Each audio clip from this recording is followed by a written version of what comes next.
விஷயம் நம்மள ஆண்டுகிட்டு இருக்கிற ஒன்றிய அரசுக்கும் மாநில அரசுக்கும் நான் சொல்லணும்னு நினைக்கிறேன்.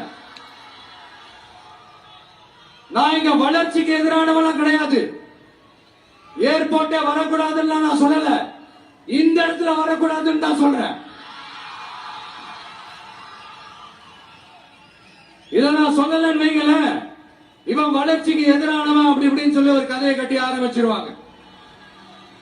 சரி, நமக்கு அதை பத்தி கவலை இல்லைன்னு வைங்க.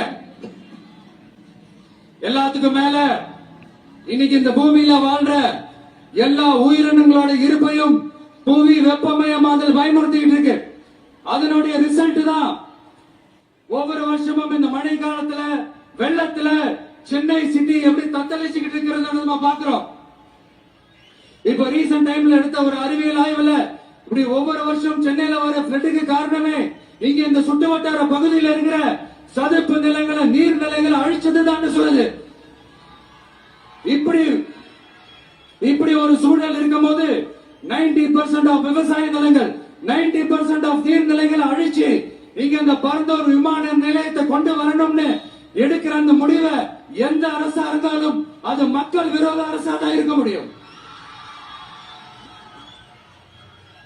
எனவே நான் உறுதி அளித்தவாறு பரந்தூரில் புதிய விமான நிலையம் அமைக்க மேற்கொண்ட நடவடிக்கைகள் இந்த அரசால் கைவிடப்படும்.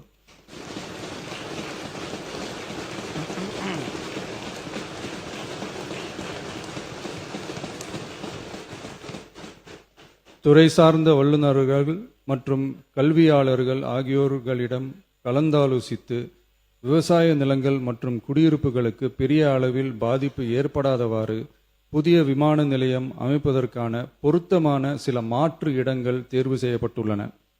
அவ்விடங்களில் தொழில்நுட்ப ரீதியான சாத்தியக்கூறுகளை சம்பந்தப்பட்ட துறைகள் மூலம் விரிவான ஆய்வு மேற்கொண்டு புதிய விமான நிலையத்திற்கான இடம் விரைவில் இறுதி செய்யப்படும்.